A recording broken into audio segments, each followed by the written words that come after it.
Okay, these are our ingredients. We have 2/3 cup of margarine, 1 cup of cold water, 6 tablespoons of sugar, then salt, 1 teaspoon, and 4 cups of sifted all-purpose flour. Okay, now let's make our buko pie.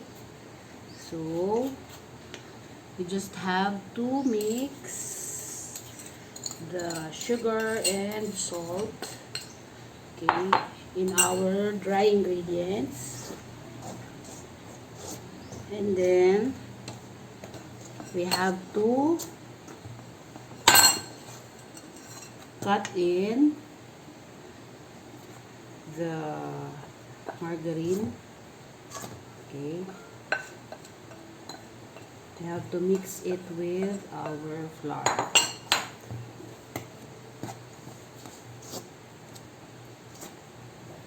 So we can use spoon, etc. If we have the pastry blender, it's better. Okay, mix until pea size. Ayan. And then we have to add the cold water.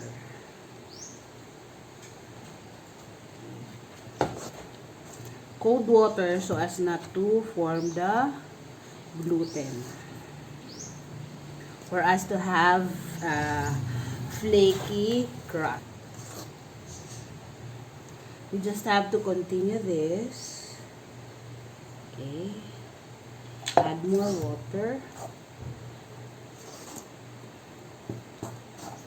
Actually, you can use your hands in mixing this. But you don't have to knead.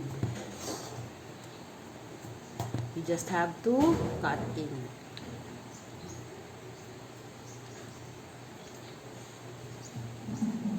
Okay. Until we form this into a pie dough. Okay, now I will use my hand to knead it thoroughly so that I can form it into a dough. Okay, and just to incorporate all the flour. Okay, yan.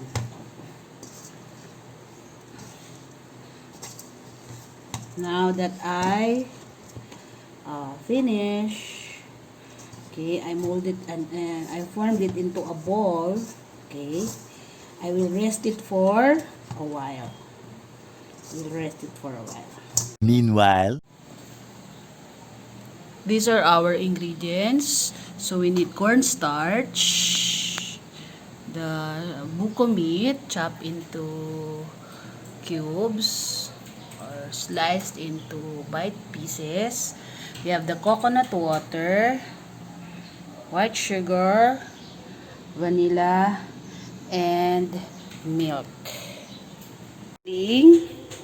Okay, simply add the sugar. Okay, dissolve the sugar in the coconut water, and then bring to boil. Okay, then add the dissolved cornstarch.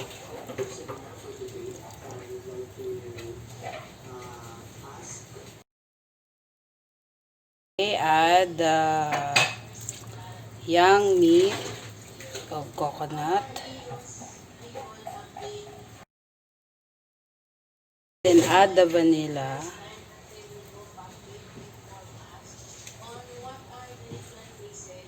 Then add the milk. Okay, cook, stirring continuously under low fire until thick enough. Okay, about 5 to 10 minutes. Okay, until you have this consistency. Okay, So this should be as thick as this. Let's proceed.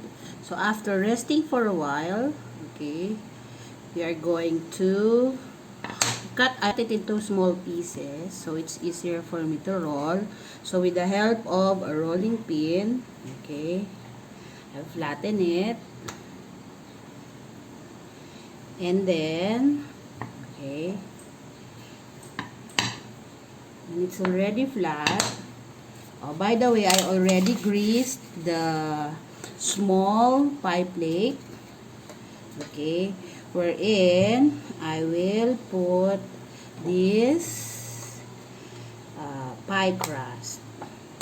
Then fit the crust to the pie plate.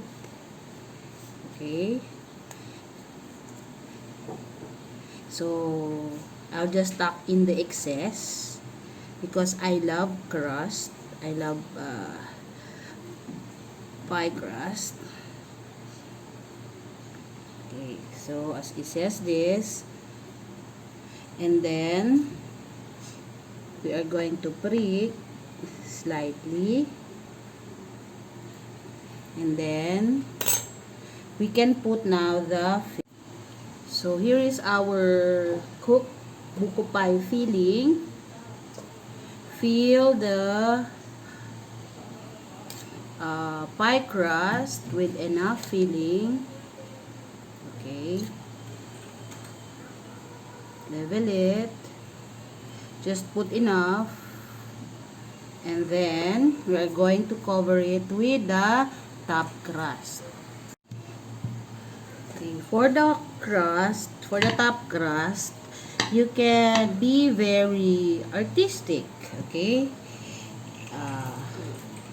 I'll try to put the woven top crust. So, by simply putting, okay, strips of crust, as easy as this.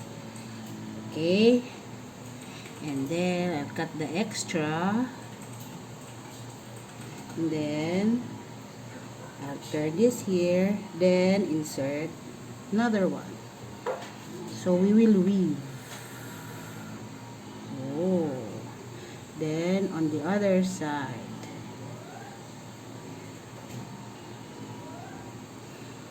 Okay. Don't be afraid to be creative. Next. Okay. Very Filipino, right? And then we're going to cut the excess. Then tuck in on the side. So here you can still see the filling. And then also with the help of the fork, you can flute the sides. Okay? Flute it carefully. This is fluting.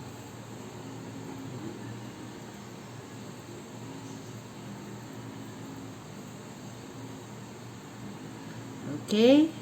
So, this is our finished product. So, before we put this in the oven, we're going to brush it with egg wash. Okay? So, I'll make some more. We're going to cook our buko pie in two different ways. One is on our pan. Okay? Sa kawali lang with tight cover. But then when you cook it, be sure that it has a rack. Okay? It has a rack. And then you put the pie. Okay? Put the pie there. Then, don't forget to put the egg wash. And then, cook it at low fire. Okay? Then, the other one is, of course, we are going to put this in an oven. Okay, so before we put this in the oven, we have to put egg wash on all of this. Okay, this is to give the crust extra shine, to make it shine and give it golden brown color. Okay, so there are different ways to make the egg wash. One is whole egg, but then you're going to put a little water. Pwede ring egg whites, pure egg whites, or pure egg yolk, but then pure egg yolk will burn easily. So what I'm doing now is just whole egg, and then I put a little water. So this one, we're going to put this in the oven, while the other one, we'll just cook it in the pan. So sa kawali lang natin to lulutuin. Titingnan natin kung may pagkakaiba ba at maluluto ba ng tama din ang sa ating kawali. Okay? So, two ways. We'll do a little experiment with this beautiful mini buko pie. Okay?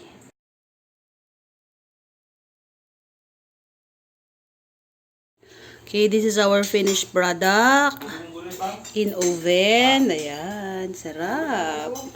And, okay, here is our product. Not yet done, so I have to cover it again. Ayan yung sa kaldero natin.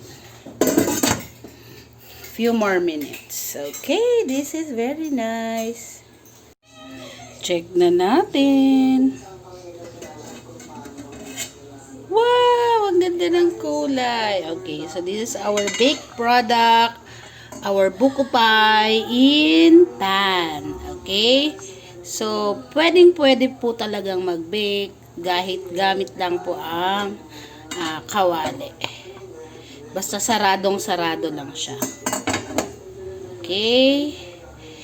Oh, sarap.